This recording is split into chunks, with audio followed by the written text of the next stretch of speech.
قلوبهم وأسروا النجوى الذين ظلموا هل هذا إلا بشر اقترب للناس حسابهم وهم في غفلة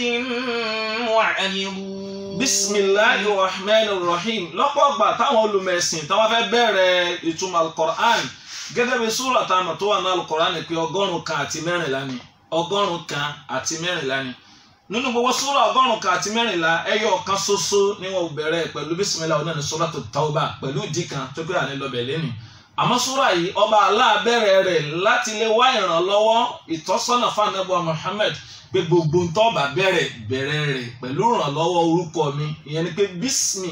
ìwá ìrànlọ́wọ́ pẹ̀lú orúkọ Ọlọ́run ọba Allah alladhi la yadurru ma'a ismihi shay'un fil ardi wala fis sama' ọba tí nira kan ò lè kan kankan pẹ̀lú orúkọ yẹn ní sánmà ni àbí nílẹ̀ Ar-Rahman òun lọ́ba àjọkẹ́ ayé Ar-Rahim òun lọ́ba tí yóò san àwọn olùfẹ́ rẹ̀ kẹ́ níjọ́ al-qiyamah iqtaraba lin-nasi hisabuhum. Súra yìí ọlọ́ọ̀bà Allah bẹ̀rẹ̀ rẹ̀ láti ṣàlàyé sísúnmọ́ ìjọ al-qiyamah iqtaraba lin-nas olóṣùmọ́ ọmọ ènìyàn kí ló súnmọ́ wa. Hisabuhum fi yawm al-qiyamah ǹjẹ́ ni pé ọlọ́ọ̀bà Allah ń sọ fún wa pé ọjọ́ al-qiyamah ó ti súnmọ́ wa. Limadha abbara subhanahu wa ta'ala kí ló fà tọ́lọ́ọ̀bà Allah tó fi ń sọ fún wa yìí pé ọjọ́ ìṣirò wa ti súnmọ́. Yóò rí bẹ́ẹ̀ kama ja'a min habar sahih gẹ́gẹ́ sọ wọn ẹgbàá tó lálàáfíà ànábì ní bu'istu ana was-sa'a ka'atayn ó ní wọ́n gbé mi dìde àtijọ́ àlìkíyàmà báyìí ni wá ìyẹn ni pé ìjọ́ tá ànábì ti dọmọ 40 ọdún tí wọ́n ti pè lánàbì ọlọ́run ìjọ́ ìlàlìkíyàmà ti dé ìyẹn ni pé níbi tá a ti mọ̀ pé ìgbédìde ànábì wa Muhammad kò ní sànábì mi lẹ́yìn rẹ̀ mọ́ ìgbà tí ó bá ti wá sànábì mi lẹ́yìn rẹ̀ mọ́ kò sí tí ó ṣẹlẹ̀ tá ànábì mi bá ti ní wá mọ́ a jẹ́ pé ìjọ́ àlìkíyàmà sí kíni ó ti súnmọ́ nìyẹn ìyẹn ló fi sọ fún abákan náà ní Suratul Qamar bó ló ṣe wí. Iqtarabatis sa'atu wanshaqqal qamaru. Iqtarabatis sa'a àìpé bẹ́ẹ̀ ó gbé jáde òyìn ni pé as-sa'atu as-sa'ahuna bima'na sa'atu yawm al-qiyamah àsìkò ọjọ́ al-qiyamah oníjọ́ al-qiyamah ṣe kí ni ó ti súnmọ́ wa linnas gbogbo tí ń jọ́ mẹ́ni àtàlùjọ́ níjọ́ al-qiyamah súnmọ́ wa sẹ́lẹ̀ ti tẹ̀ ń ṣẹlẹ̀ sí wa lọ́jọ́ ayé ìsìn ògùn òjẹ́ ká mọ̀ yìí pé al-qiyamah súnmọ́ gẹ́gẹ́ bí kíní wà nàrán lórí ẹ̀ gbogbo èyí tí ń ṣẹlẹ̀ láyé lónìí lẹ́yìn tó dá wa lójú èyí tá a wà nù rẹ̀ nu COVID-19 corona yìí tí ń bá wa jà min alamati sa'ati sughra nínú àpẹẹrẹ ìjọ al-qiyamah kékeré ni torí pé lẹ́yìn eléyìí tá a máa retí káfílẹ̀ máa múra kalẹ̀ ó ní alamatu sa'ati al-kubra ó ní àmì ńláńlá gbẹ̀yìn ìjọ al-qiyamah abẹ kó fanu ẹ̀ bá wa lò èyí tá a wà lórí ẹ̀ náà yóò kà kú òun bẹ́ẹ̀ torí pé àdéhùn látọ̀dọ̀ rẹ̀ ni ó fẹ́ fi dán wa wò hisabuhum ajẹ́ pé ní tí ó ṣẹlẹ̀ ń jálè kí Ọlọ́run fẹ́ sọ fún wa ó ní hisabuhum ìṣirò wa. wa hum fi ghaflatin mu'ridun. gbogbo tá a sì pè lọ́mọnìyàn lónìí àti lánàá tá ń bẹnu àánú rẹ̀ wọ́n jà sínú wọn tó gbàkígbà tó lọ́wọ́ bá ti lo anas ó súnmọ́ ọmọnìyàn ó ń sọ̀rọ̀ nípa al-kafir alladhi la yuhasibu nafsa ẹni tí kì í ṣèṣì rẹ̀ mí ara rẹ̀ ó lásìkò àlìkíyàmọ̀ súnmọ́ àsìkò tí wọ́n ṣèṣì ro wá ti súnmọ́ ká lè jáwọ́ pòǹbì tó kù díẹ̀ káàtó ká dẹ̀ lè máa ṣe tọ́lọ́ ajẹ́ pé Ramadan tọdún yìí tọ́lọ̀ ọba Allah tó fẹ́mi àti gbogbo olùgbọ́ wa tó ń fún wa láǹfààní ó yẹ ká lè mọ̀ wípé àǹfààní kan tó tóbi lọ́lọ́run tó fẹ́ fún wa ká lè ṣèṣì rosẹ́ wa àmọ́ kó tó ṣèṣì rosẹ́ ńkọ́ ká tún sẹ́yìn tó bá kù díẹ̀ ká tún ṣe ká tọrọ àforíjì ká sin Ọlọ́run bọ̀ kan ṣoṣo láì mú nǹkan mí pẹ̀lú ẹ̀ torí pé ja'a min habar sahih aidan ó wá mẹ́bàá tó lálàáfíà tánà Nábì sọ pé al-kayyisu man dana nafsahu wa amila lima ba'da al-maut wal ajizu man atba'a nafsahu awa wa yatamanna ala Allah ó ní al-kayyisu ẹni tá a lè pè lọ́jọ̀gbọ́n nú ọmọnìyàn man dana nafsahu òun náà lẹ́tọ́ gbogbo ìgbà yóò máa ṣèṣì ra rẹ̀ ìyẹn ni pé àwọn òní wà nù fi ghaflatin àwọn tí wọ́n fọ́nú fọ́ra ó yẹ ká mọ̀ yìí pé gbogbo àsìkò tá a lè lò nù sẹ̀dá yìí wọ́n ṣèṣì rò rẹ̀ torí pé faman ya'mal mithqala dharratin khayran yarah gbogbo tá a wọlé ṣe nù sẹ́ bó ṣe wọlé kéré mọ́ wallahi àárí faman ya'mal mithqala dharratin sharran yarah gbogbo tá a ṣe wọlé ṣe nù sẹ́ wọ́n rí wa hum fi ghaflatin mu'ridun àmọ́ pọ̀ láláì nígbàgbọ́ náà ọmọ ènìyàn mu'riduna 'anil sa'a mu'riduna 'anil hisab wọ́n gúrí wọ́n gbàgbé bí ìgbà pé nígbà tí ò ní ṣèṣì rọ̀ àwọn yẹn wọ́n ń láyé bá a ṣe fẹ́ nígbà tí COVID-19 dé ń sìn ìfún ẹni tí ó gbà pọ́lọ́hún gan bẹ mọ̀ pọ́lọ́hún wà á jẹ́ pé kò ní ìtọ́lọ̀ ọba Allah subhanahu wa ta'ala tó bá fẹ́ bá wa wí tó fẹ́ ká sí òun so ti yé kò dìgbà tó bá ń lé wa kiri nǹkan kòkòrò tá a fojú rí ayé dẹ̀ ń dààmú ayé dẹ̀ ń sunkún ayé ń dààmú dààbò á jẹ́ pé ọba Allah tí wọ́n sọ̀rọ̀ fàpéjọ́ àlùkìyámà òun ó ṣe báyìí fún wa ó ní yawma yunfakhu fi s-sur ìjọ tá a bá fọn fèrè sínú wo nafkhatun wahida níjọ́ ìfọn fèrè kan ṣoṣo ní gbogbo tí ń bẹ lórí ilẹ̀ òní wa hummilatil ardu wal jibal fadukkatan dakkatan wahida sámà ò tí ì jánsẹ́ o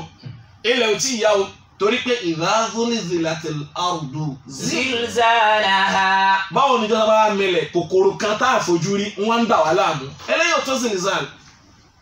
so ti yé ajẹ́ pé ntọ́nà fẹ́ fáyà àkọ́kọ́ ìpè wá sí ni pé ká lè tají nípa ìjọ al-qiyamah. ما يأتيهم من ذكر من ربهم محدث إلا استمعوه وهم يلعبون. ما يأتيهم من ذكر kò sígbà tọ́lọ̀ ọba Allah subhanahu wa ta'ala tí kì í múràn tí létí gbọ́ wa ìyẹn ni pé ó mú rán wa létí torí pé ó dá wa lónígbàgbé wọ́n dá wa lónígbàgbé látara kánábà máa fọ́nú fọ́ra ya'tihim min dhikrin min rabbihim nínú kẹtọ́lọ̀ ọba Allah ṣe fún olùgbàgbọ́ òdodo ni pé yóò máa rán wa létí wípé ẹ rántí o bó la ṣe ṣe pẹ̀lú àwọn tó lọ ẹ rántí o máa tó bí wa kan ò sí máa ń sìn nítorí bá máa tó mú wa tó ò bá fi sí àwa náà ń jọ kan àní sí máa ń jọ kan làbúdà min dhikri hisab wà làbúdà min dhikri mihsan wà làbúdà min dhikri adhabul qabr wa na'imaha dandan ni kárántí ìyà sàárè kárántí ìdẹ̀ra bẹ̀ kárántí òkè àsìrátì kárántí òṣùwọ̀n gbogbo lẹ́yìn ìrántí tọ́lọ̀ ọba Allah ń ṣe fún wa. min rabbihim muhdathin illa istama'uhu wa hum yal'abun. torí pé jọ olùgbàgbọ́ tọ́lọ̀ ọba Allah máa ń rán àwọn ànábì Ọlọ́run ó wá ní ìrántí eléyìí tọ́lọ̀ ń sọ kalẹ̀ fún ànábì Ọlọ́run muhdath òun ló tún fẹ́ jẹ́ tuntun jù ìyẹn ni pé kana ba'da fatratil anbiya láàrin àwọn ànábì Ọlọ́run tó ṣáájú tọ́kàbá ti lọ tán yóò tún mú mi wá torí pé káfí lè mọ̀ ìyẹn ni pé ó sì rántí alukoran ó sì ní ìrántí ọ̀tun tí tuntun mi ò ní wá lẹ́yìn rẹ̀ mọ́ alukoran yóò mọ tuntun tálẹ̀ kí a mọ̀ òfin dé wàhùn illa istama'uhu kò sí bá ṣe wọlé gbọ́ tó wàhùn yal'abun ọmọ ènìyàn ò ní yẹ kò ní gbọ́ wọn ò máa ṣeré ni o abẹ́nú àánú rẹ̀ Ọlọ́run má fi wá káwá sún ẹni tí ó máa fọ̀rọ̀ bá Allah tí ó máa fi ṣeré náà. lahiyatan qulubuhum وأسروا النجوى الذين ظلموا هل هذا إلا بشر مثلكم أفتأتون السحر وأنتم تبصرون قال ربي يعلم القول في السماء والأرض وهو السميع العليم بل قالوا أضغاث أحلام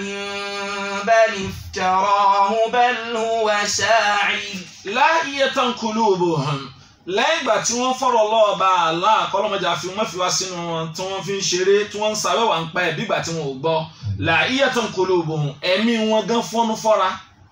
wa asarru najwa ìyẹn ni pé bàtà nàbọ̀ Muhammad kí àtọ̀lọ́lọ́ kó máa bá nígbà lẹ́yìn ọgọ́rùn ọdún kan ẹgbẹ̀rún ọdún kan ọgọ́rùn ọdún mẹ́rin ogójì ó lé ẹyọ kan nígbà táwọn náà wíwá ń ka Al-Qur'ani fáwọn kèfèrí Mẹ́kà ń gbà yẹn wa asarru najwa wọ́n tún wá máa sọ̀rọ̀ kẹ́lẹ́kẹ́lẹ́. alladhina zalamu ìyẹn làwọn alábòsí az-zalamu huna bima'na al-mushrik àwọn Al-Qur'ani ń rí fàásì tó pè wọ́n ní alladhina zalamu ìyẹn làwọn tí wọ́n ń sin nǹkan mí pẹ̀lú Ọlọ́run wọ́n ṣàbòsí fẹ́mi ara wọn wọ́n sin tí ò tọ́lọ́run wọ́n sin nǹkan tí Ọlọ́run ọba dá yàtọ̀ sọ́lọ́ ọba Allah wọ́n tí wọ́n sọ ní wípé. hal hadha illa basharun mithlukum. hal hadha illa basharun mithlukum ẹni tí ń kọ́rọ̀ Ọlọ́run fún yìí ṣé kìí ṣẹ̀dá bíi tiyín ni abara bíi tiyín ó sì lè jẹ́ pé abara bíi tiyín ni wọ́n rán sí yín. أفتأتون السحر وأنتم تبصرون أفتأتون السحر sẹ́yìn ò rí pé dán ló mú wá báyìí subhanallah haṣa la ìyẹn ni pé nu tí wọ́n fi ròyìn al-Qur'an nu tí wọ́n fi ròyìn tọ́lọ̀ fi rán ànábì Muhammad wọ́n ní sihra magic ni ìyẹn ni pé Ọlọ́run bá Allah subhanahu wa ta'ala ń tó mú wá tọ́lọ̀ ní kó mú wá fún wa wọ́n pè ní sihrun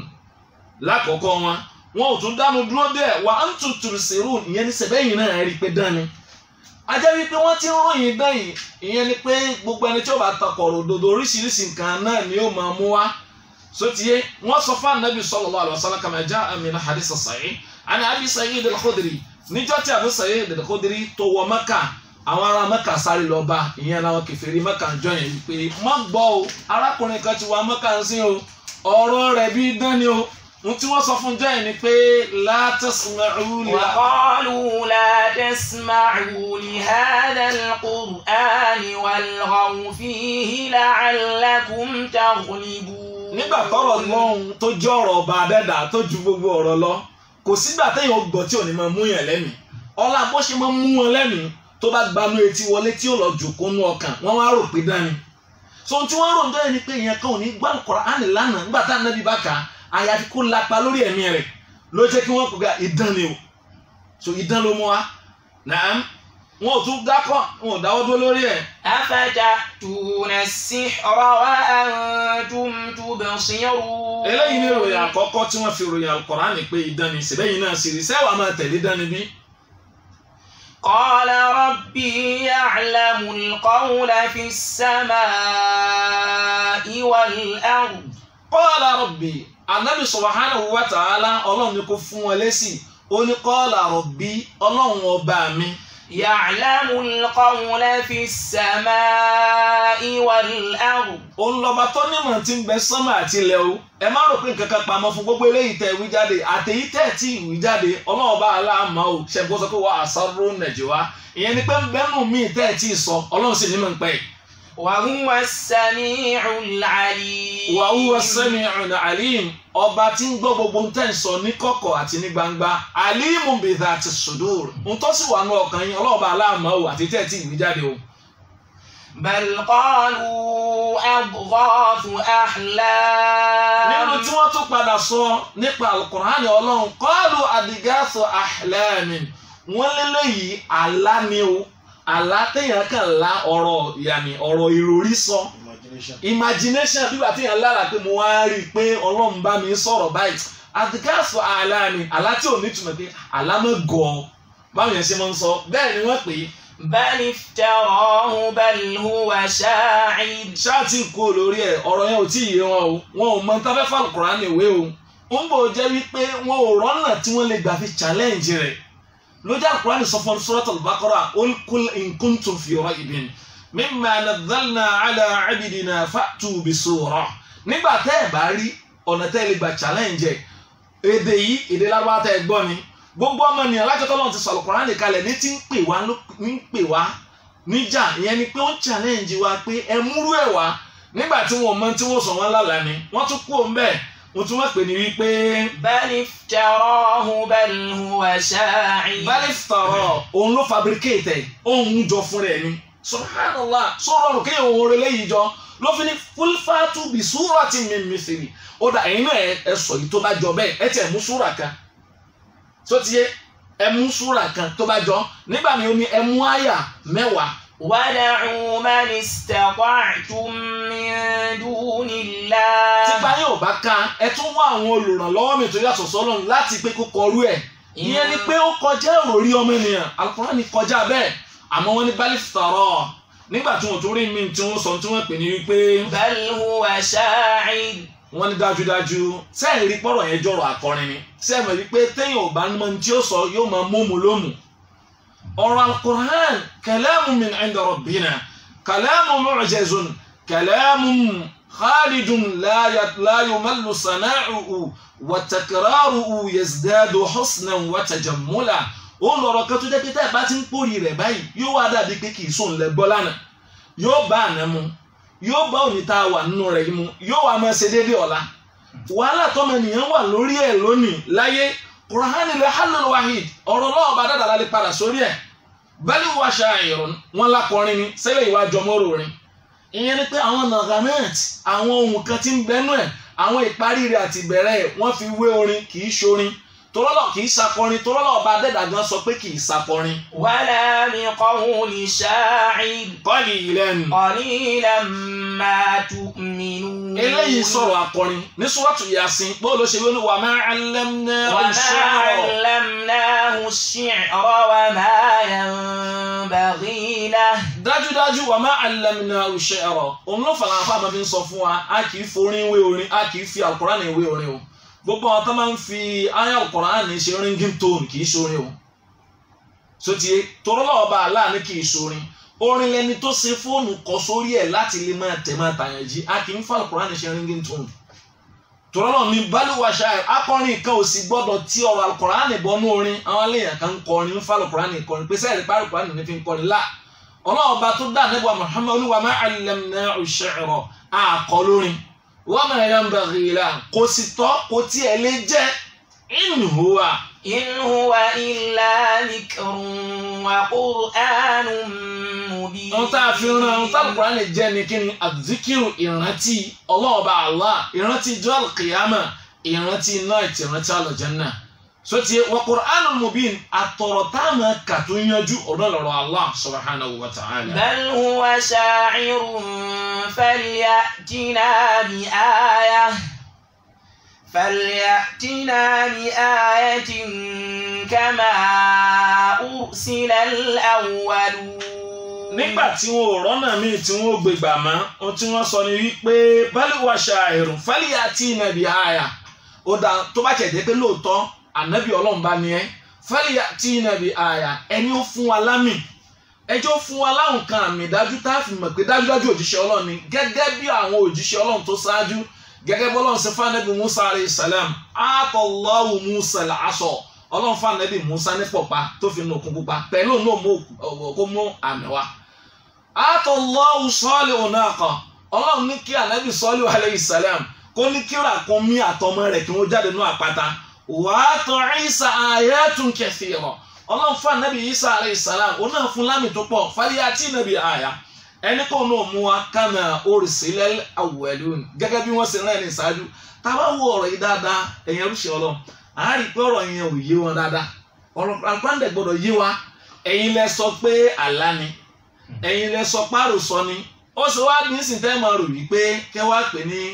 kó mú wa ajẹ́pẹ́ ẹgbà pọ́rọ̀ ọlọ́run ni ajẹ́pẹ́ ìfẹ́ inú ni wọ́n ń tẹ̀lé ni ò jẹ́ kí wọ́n fẹ́ ṣe bẹ́ẹ̀. ma amanat qablahum min qaryatin ahlaknaha afahum yu'minun. ọlọ́run bá la nínú ìdẹ̀ra tọ́lọ́run fún ànábì tó fi ṣe fún wa sallallahu alayhi wa sallam ìyẹn ni pé tọ́lọ́run bá ní kí ànábì ó máa yà fún wa alálùkù ọlọ́run ti fún ànábì ní àyà àwọn èèyàn mọ nǹkan àmì miracle ta fún ànábì wa Muhammad wọ́n fún ànábì ní everlasting miracle kí àtọ̀lọ́ náà kọ́ máa bọ̀ onílà al-Qur'an uti al-kitabu yutla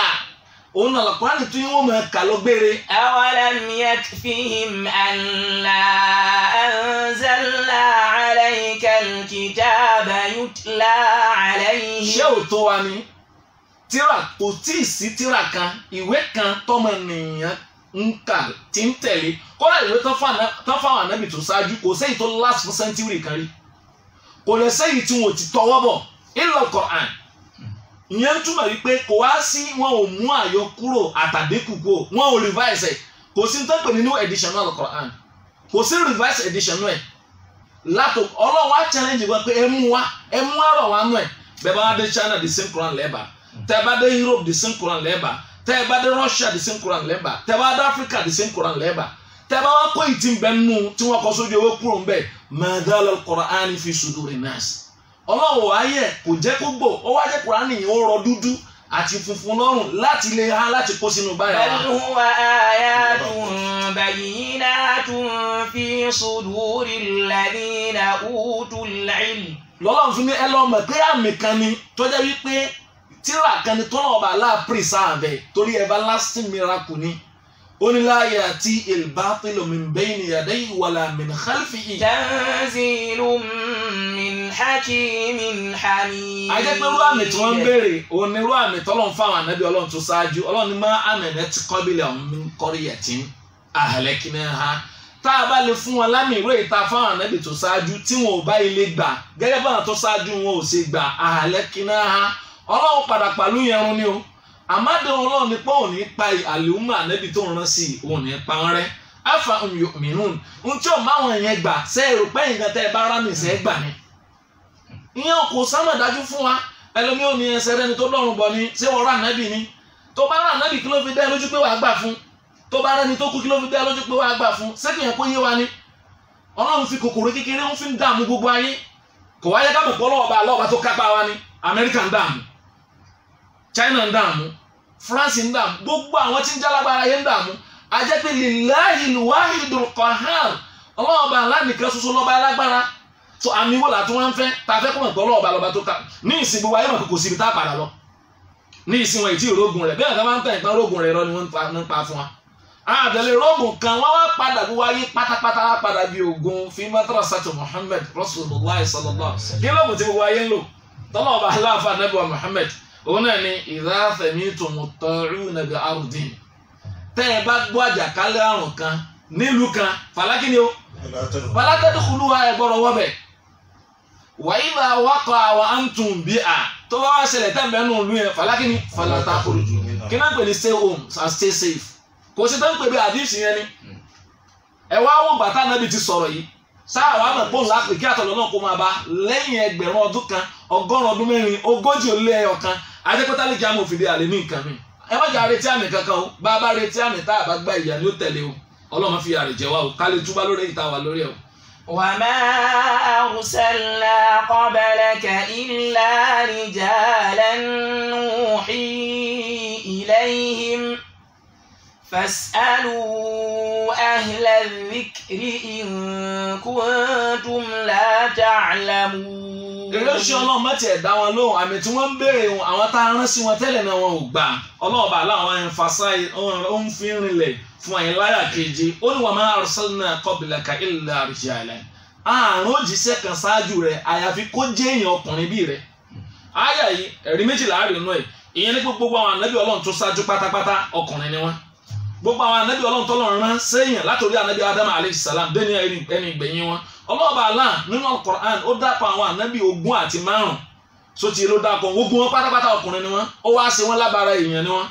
ìyẹn ni wípé a lè rán ẹ̀dá mi sí wọn àyàfi kó jẹ́ èèyàn abara bí wọn ìyẹn ni ó fi rọrùn fún wọn illa nuhi ilayhim aránṣẹ́ sí wọn. فاسألوا أهل الذكر إن كنتم لا تعلمون. tí ò bá yé ẹ̀yin Kùrẹ́ṣì Mẹ́kà nígbà yẹn tí ò yẹ yín ẹ bi àwọn tá a fún tírà ṣáájú yín ẹ bi wọn tẹ́yìn ò bá tiẹ̀ mọ̀ ìyẹn ni pé ẹ bi wọn pàwọn ànábì ọlọ́run tọ́lọ́run bá láàtún rán sí wọn sẹ́yìn wọn ni wọ́n ní àbí màláíkà ọlọ́run rán màláíkà ṣáájú wama arsalna min qablika illa rijalan nuhi ilayhim min ahlil qura láàyè mi ò ní kul sọ fún wọn ma kuntu bid'an min ar-rusul ìyẹn ni pé èmi kọ́ làkọ́kọ́ mi yìí ṣe àná àní innovator nú àwọn òjíṣẹ́ ọlọ́run àwọn ànábì ọlọ́run kan ṣe kí ni ó ṣáájú mi ntí mo ń pàpè mára rẹ̀ yìí àwọn ànábì tó ṣáájú àwọn náà ṣe kí ni bẹ́ẹ̀ tí wọ́n ń reject ni pé ó sì lè jẹ́ abara bíi wa lọ́lọ́run rán sí wa torí pé kò yé wa àwọn èèyàn mọ̀ wípé ìjà ànábì tọ́lọ́run sí léèyàn tó rán sí wa yìí àánú ló fi ṣe wa tó bá rán màláíkà sí wa tíyẹn ò kì í jẹ tíyẹn ò kì í mu irú àwẹ̀ tá a bẹ̀rẹ̀ sí ń gbà sí tá a bẹ̀ lọ́nu àánú rẹ̀ tọ́lọ́run bá àlíkẹ́lájà yọrí rẹ̀ lẹ́kàn yìí abẹ́gbó yìí tó kùkú jọ kó má ṣàṣẹ wọn fún agbógbà lẹ́sìn lọ́wọ́ ọlọ́run ìyẹn ni pé tọ́lá màláíkà ọlọ́run tí ì jẹ tó bẹ̀rẹ̀ àwẹ̀ látàlẹ́ àná tí ò ṣe kí ni tí ì sínú di sìn lọ́la náà ni tó ń bá a lọ kí láà ṣe ṣẹlẹ̀ pé yóò rọrùn láyà náà múùn wọn èsì sùn ó bá di lálẹ́ kó sùn ajá pé ọlọ́run rán ànábì sí wa kó jẹ́ ẹni tí ó jẹ́ ìkẹ́ ìṣesí rẹ̀ á rí á lè kọ́sẹ̀ rẹ̀ á sì lè gbọ́rọ̀ ẹ̀ etí wò láti gbọ́rọ̀ àwọn màláíkà ni. Naam. فاسألوا أهل الذكر إن كنتم لا تعلمون. bí wọn o àwọn tá a fún tírà ṣáájú rẹ̀ ọ ní kí wọn lọ bí wọn sá màláíkà ni wọ́n rán sí wọn ní àbí òjíṣẹ́ abara bí wọn. وما جعلناهم جسدا لا يأكلون الطعام وما كانوا خالدين. kódà àtàrà ìjábára wọn ni wípé وما جعلناهم جسدا a ṣe wọn lábára tí kì í jẹun, ìyẹn ni pé wọ́n ń jẹun torí àwọn màláíkà ni wọn kì í jẹ, àwọn ni wọn kì í mu. Sótìyé ìbá ṣe wá dá wọn yẹn, Ọlọ́run dá wọn tó jẹ́ wípé ó rọrùn fún wọn. Òun ló fà á àwọn kèfèrí Mákà ṣáájú náà wọn a máa sọ wípé wa ma arsalna qablaka minal mursalin illa innahum la ya'kuluna at-ta'ama. Àwọn òjíṣẹ́ tá a rán ṣáájú rẹ̀ àwọn náà máa ń jẹun, kódà wa yamshuna fil aswaq. Mali hadha ar-rasul ya'kulu at-ta'ama wa yamshi fil aswaq. Ìyẹn ni pé kí ló ń sọ òjíṣẹ́ yìí tí ń jẹun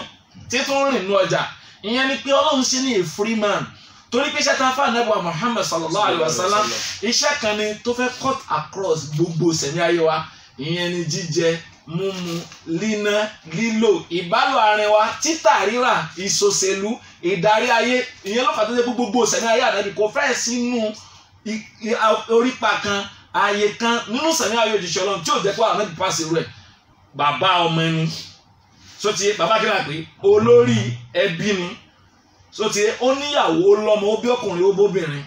wọ́n fẹ́ ọmọ rẹ̀ ó náà fẹ́ ọmọ èèyàn, aṣáájú ni, olùṣòwò ni, adáranjẹ ni, olórí ìjọ ni.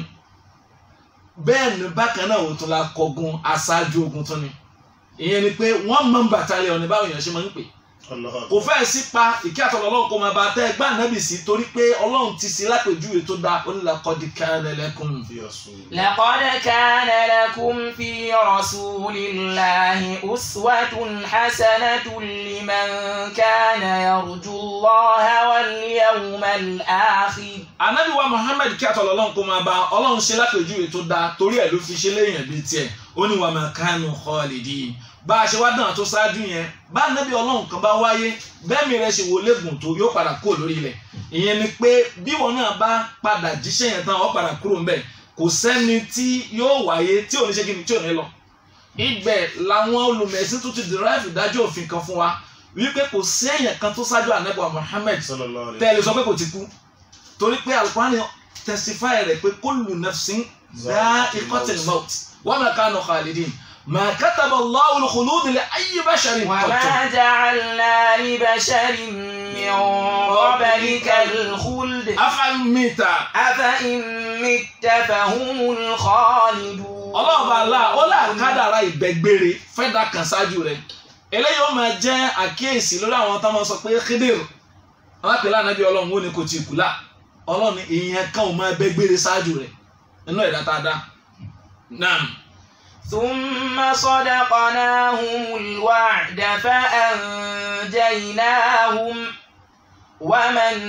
نشاء وأهلكنا المسرفين. Nígbà tá a rán àwọn òjíṣẹ́ Ọlọ́run bá aláàṣì wọn ìkí àtọ̀lọ́ Ọlọ́run máa bá gbọ́n lápapọ̀ ó ní summa sadaqnahum al-wa'da àwa mádéhùn àwọ Ọlọ́run amúṣẹ lórí wọn. Ìyẹn ni pé nígbà táwọn èèyàn pè wọ́n nírọ́ a jẹ́ kí ìyàwó sọ̀kalẹ̀ wá báwọn jọ wọn. فأنجيناهم àwa là àwọn ànábì Ọlọ́run nínú wa. ومن نشاء àtàwọn tó wù wá pẹ̀lú àwọn tí wọ́n gbà fáwọn ànábì Ọlọ́run yẹn. وأهلكنا المسرفين. Ọlọ́run ni àwa kádàrá kí ìparun máa bá gbogbo àwọn tí wọ́n pòjíṣẹ́ Ọlọ́run nírọ́. A jẹ́ gbogbo ẹni bá ti pòjíṣẹ́ Ọlọ́run nírọ́ kò sí tí ó tó pè nírọ́, kò sí tí ó kẹ́yìn rẹ̀ kọjá wípé ìjìyà ni ó ṣẹlẹ̀ lẹ́yìn rẹ̀. Ọlọ́run má fi wá sínú ẹrú tí ó pọ̀rọ̀ rẹ̀ nírọ́ o. ọlá ìpè méjì rẹ̀ Ọlọ́run. لقد أنزلنا إليكم كتابا فيه ذكركم. bó tiẹ̀ jẹ́ pé àyà tí Ọlọ́run bá aláwọn emphasize rẹ̀ yìí lọ́pọ̀ ọgbà ó máa ń dojú ẹ̀kọ́ àwọn ará Mẹ́kà, àwọn Kùrẹ́ṣì Mẹ́kà, àwọn Lárúbáwá. So tiẹ̀ walakin ààm ìdájọ́ rẹ̀ ó ń general gbogbo èèyàn àtàlùjọ́nú ní báwí. láyé ó ń sèrègùn lé làlágbáwá lórí pé laqad anzalna ilaykum kitaban. torí náà ẹni tó lè kọ́kọ́ reject Al-Qur'an tó lè sọ pé òun gbà àwọn Lárúbáwá ni tó rà sọ̀kalẹ̀ lédè wọn. Ọlọ́run laqad anzalna ilaykum kitaban pàápàá ti sọ tírà kan kalẹ̀ fún yín. fihi dhikrukum. lẹ́yìn tó jẹ́ yìnyín ibẹ̀ lọ́wọ́. nazalahu bilisanin arabiyyin biwasitatin nabiyyin arabiyyin fi jaziratil arab. ọlọ́ọ̀bà Allah nú àánú rẹ̀ fún wa ó wo èdè wo ló lè gbé last message ìyẹn ni iṣẹ́ ìgbẹ̀yìn sọmọnìyàn lórí ilẹ̀ ó mọ̀ọ́mọ̀ wá ṣẹ̀ṣà èdè Lárúbáwá ó wá wo ta lòun ó fi rán ó ṣẹ̀ṣà èyí tó dáa jù tó mọ́jú nú àwọn ẹ̀mí onílẹ̀ ní Ànábì wa Muhammad sallallahu alayhi wa sallam ó ní fi idhikrukum ibẹ̀ ni rántí yín ibẹ̀ ni iyì yín wà torí kó sọ̀kalẹ̀ pẹ̀lú èdè yín. afala ta'qilun. ó yẹ kẹ́lẹ́ ronú kẹ́lu ọpọlọ yín kẹ́lẹ́ mọ̀ pé dẹ̀ra lọ́lọ́run fi lè ṣe fún yín ìyẹn ni pé ní ó yẹ kọ́kọ́ gbà ẹ̀yin ni. وكم قصمنا من قرية كانت ظالمة وأنشأنا بعدها قوما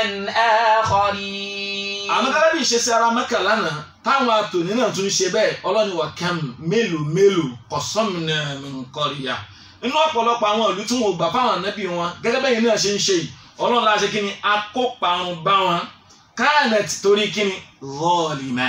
torí pé wọ́n jẹ́ ni tó ṣàbùsí sọ̀rọ̀ ọlọ́run ìyẹn ni pé wọ́n kọtí ikún sọ̀rọ̀ ọlọ́run ìyẹn ni pé ittakhadhu min dunillahi aliha li'anna akbar zulm èyí tó tóbi jù ní àbòsí onáni kí ni ishraku billah ìsìn nǹkan míì pẹ̀lú ọlọ́run ni ó ní kanat zalima wa ma kana Allahu muliku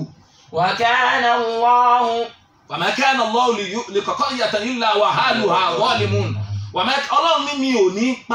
mi ń pa ìjọ kan run kí n fi jìyà bá wọn lò àfihàn kan jálábòsí kanat zalima ìlú yẹn wọ́n jẹ́ ni tó ṣàbòsí ọlọ́ni wa ansha'na ba'daha qawman akharin. nínú agbára qudratuhu ta'ala agbára ọlọ́ọ̀bà Allah tó jẹ́ pé kò sí nǹkan tí máa kágara bá ó ní ansha'na ba'daha ọlọ́ni àwa tún dá lẹ́yìn àwọn ìjọ yẹn ìjọ míì tó yàtọ̀ sí wọn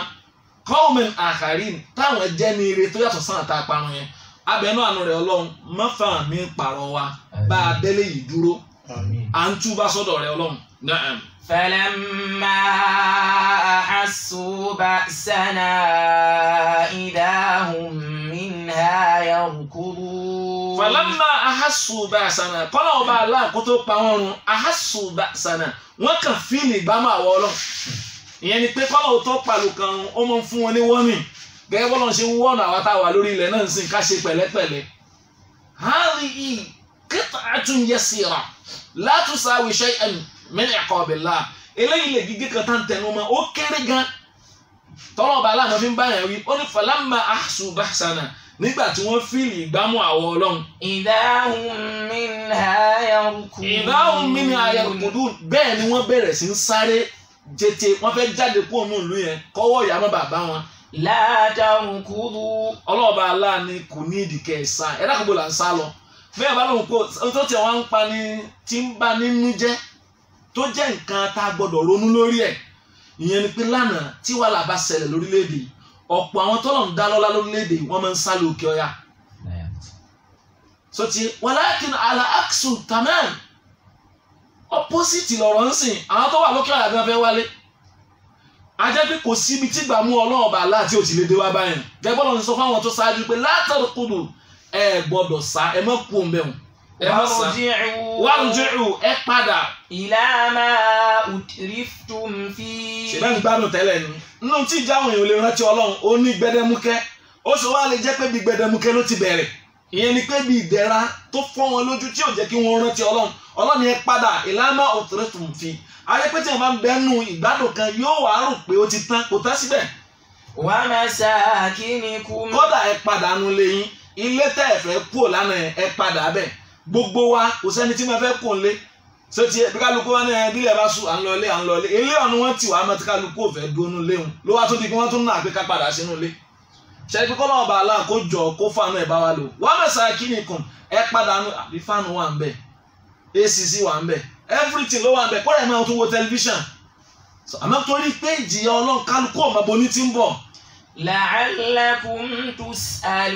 La'allakum tus'alun afẹ́ kíjìyà yẹn ó dé wá báyìí bóyá ẹ̀ tẹ̀lé fáwọn kan nírò tán bá dín pé kí ló ṣẹlẹ̀ sí ìyẹn ni pé táwọn kan bá dé nínú àwa tá a lò ní 20th century a ní ta lè kọ nítànkalẹ̀ fọmọnìyàn fún àti òde wa bá wa wípé wọ́n ń pe ìdààmú kan tó ṣẹlẹ̀ ní 2020 COVID-19 ni wọ́n ń pè lẹ́yìn tí ó ṣẹlẹ̀ rí àwọn èèyàn kà títí wọ́n lẹ́yìn ẹgbẹ̀rún ọdún kọ̀ọ̀kan lọ́lọ́ọ̀bá aláàmọ́ múràn ọ̀dánwò yìí wá ó rí bẹ́ẹ̀ ni kò rí bẹ́ẹ̀ tí ò fẹ́ jọ bẹ́ẹ̀ náà wọ́n ní kọ́lẹ́rà kan ṣẹlẹ̀ tó ti yé ní 1918 tó ti yé ìmí ìtúsẹlẹ̀ ní 1920 ìmí ìtúsẹlẹ̀ ní 2020 tó ti yé ọ̀tọ̀ ní France flu àbí Germany flu Spanish flu lẹ́yìn tó ṣẹlẹ̀ so eléyìí kí la pè so ajá yìí pé bọ́lá ọba aláṣẹ ń ṣe nìyẹn tí ó dẹ̀ sẹ́ni tí ó bì náà. قالوا يا ويلنا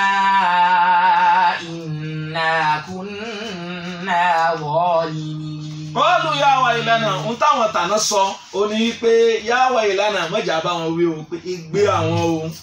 o wàhálà ló dé إنا كنا ظالمين. ìyẹn ni pé wọ́n wá ń túbá wọ́n gbà fà fọ́rọ̀ Ọlọ́run إنا كنا ظالمين wọ́n wá ń màmá dájú wọ́n gbà fúnra wọn pé dájú alábòsí làwọn. ìyẹn ni pé láò sàtàánà àwa náà tá ń bẹ lónìí táwa náà bá lè gbà pálábòsí máa pé àbòsí wa ló pọ̀ bóyá lọ́lọ́wọ́ bá aláàfin ń fele yìí pé wà lákèésí tá a bá lè túbá táwọn náà sọ bá nẹ́bí Yunus sọ tá a padà ṣàlàyé ẹ̀ lórí ẹ̀ pé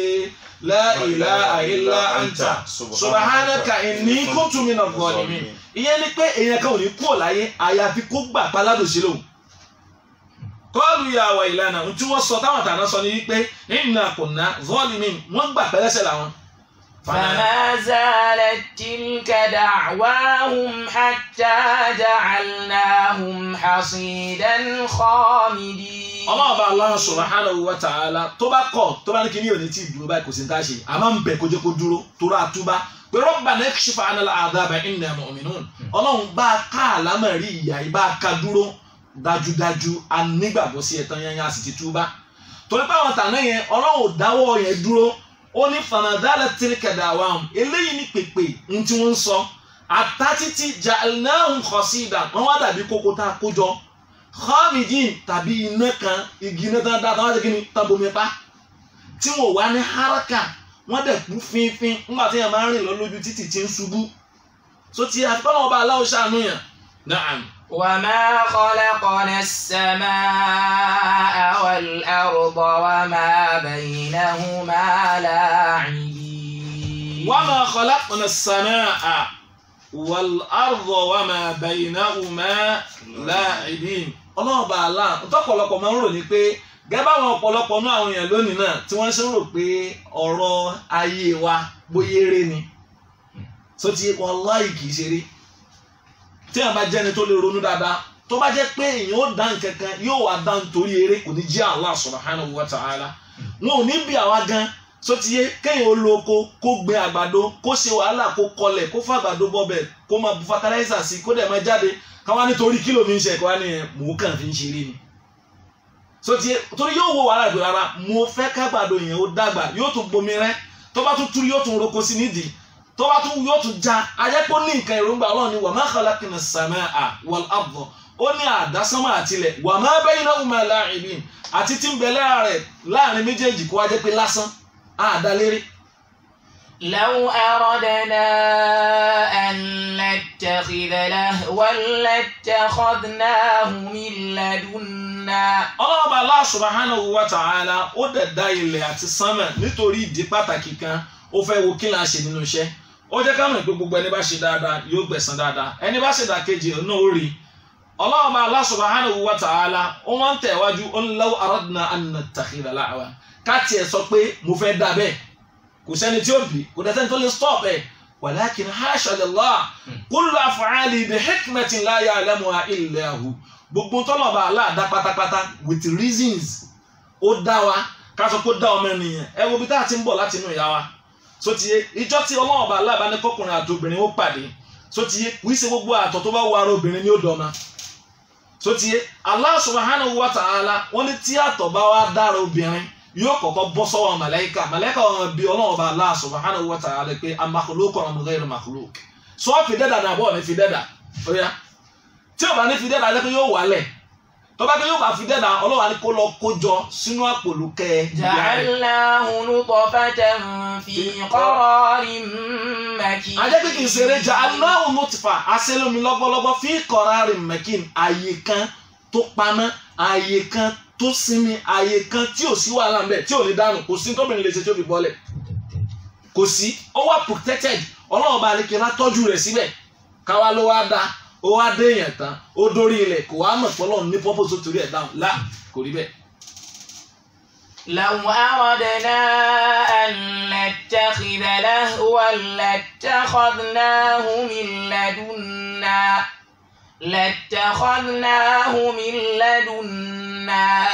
إن كنا فاعلين. téèyàn ó bá ṣe nǹkan kan tá a bá rí nínú ẹ̀dá kan tí ó bá ṣe nǹkan kan tó fẹ́ dá láì nídìí àwọn ọlọ́run là á ṣe bẹ́ẹ̀ àmọ́ ọlọ́run lóhùn ò tó ṣe bẹ́ẹ̀ ìyẹn ni pé kò bá mu mustahil ala Allah al-abash afahasibitum annama khalaqnakum abatha wa annakum ilayna la turja'un oníṣẹ́ èrò ni pé mo dá ẹ lásán pé ẹ̀ ní padà wá sọ́dọ̀ òun ká má rò dáadáa o pé gbogbo àwọn tí COVID-19 tọ́lọ̀ ní kí wọ́n lùgbàdì rẹ̀ tí wọ́n bá lọ wọn ò lọ bẹ́ẹ̀ o wọ́n ṣèṣì ìròṣẹ́ o illal mu'minu minhum àyànfẹ́ tó bá dé olùgbàgbọ́ òdodo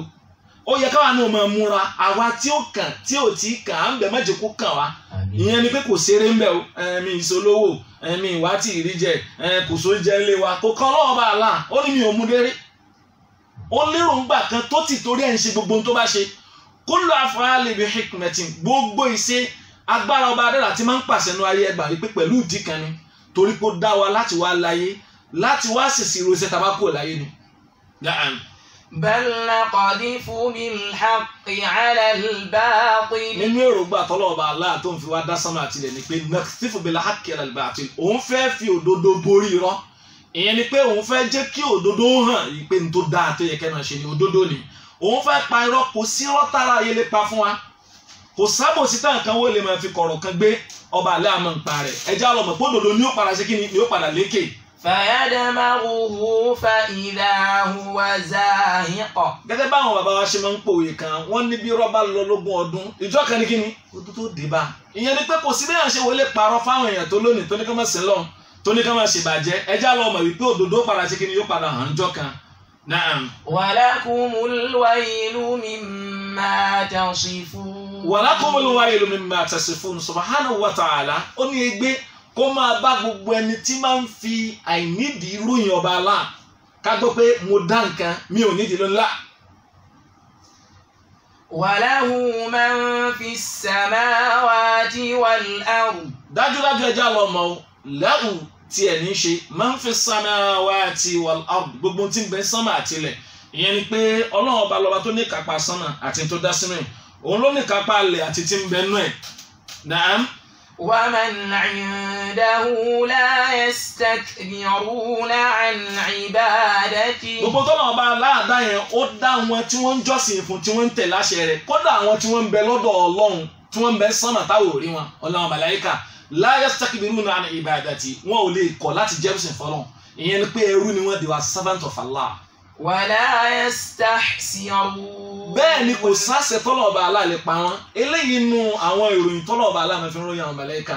ìyẹn ni pé la yastakifa al-masihu an yakuna abdan lillahi wala al-malaikatu muqarrabun ó ní kò tọ́ Ànábì Isa alayhi salam ìyẹn Jésù ọmọ Maria ẹrú ní í ṣe àwọn màláíkà tọ́lọ̀ ọba Allah gan dá ẹrú náà náà ń ṣe wọ́n ń tẹ̀lé àṣẹ Ọlọ́run la ya'suna Allah ma amarahum wa yaf'aluna ma yu'marun ẹjẹ́ àlọ́ mọ̀ gbogbo tọ́lọ̀ ọba Allah bá dá tó bá pa wọn láṣẹ ni wọ́n máa ń tẹ̀lé gbogbo tọ́lọ̀ bá ní kí wọ́n ṣe ni wọ́n ń ṣe wọn kì í kàṣẹ Ọlọ́run abẹ́nú àánú rẹ̀ Ọlọ́run fàwa náà sínú àwọn ẹrú rẹ̀ tí ó máa tẹ̀lé àṣẹ rẹ̀ ní gbogbo ìgbàkígbà kó jọ kó yọ́nú sí wa àtúnfẹ́ ìta gbọ́nà àwọn ọ̀rọ̀ àfin bẹ Ọlọ́run ọba Allah à ń fọ̀rọ̀ rẹ̀ àfin bẹ ọ̀lẹ́yìí tó fi nífẹ̀ẹ́ sí jù ó ní ọlá tí ń bẹ fún ọ̀rọ̀ Ọlọ́run ó dàbí ọlá tí ń bẹ fọ́lọ́run lórí àwọn ẹ̀dá ẹ̀ kò sí ń tá a lè fi bí Ọlọ́run tó tó min asma'ihi wa sifatihi wa af'alihi nínú àwọn orúkọ rẹ̀ nínú àwọn ìròyìn rẹ̀ àti nínú àṣẹ rẹ̀ nínú àwọn iṣẹ́ tọ́lọ̀ ọba Allah máa ń ṣe ni pé máa sọ̀rọ̀ nínú ọ̀rọ̀ tó sọ al-Qur'ani wa àǹfà al-Qur'ani ọ̀rọ̀ rẹ̀ àfi ń bẹ ọkọ jọ gbogbo wàhálà tó dé báyé lónìí masala àwọn bẹ ọlọba adájọ aqulu ma tasma'un as'alu. إن أدري أقريب أم بعيد ما توعدون إنه يعلم الجهر من القول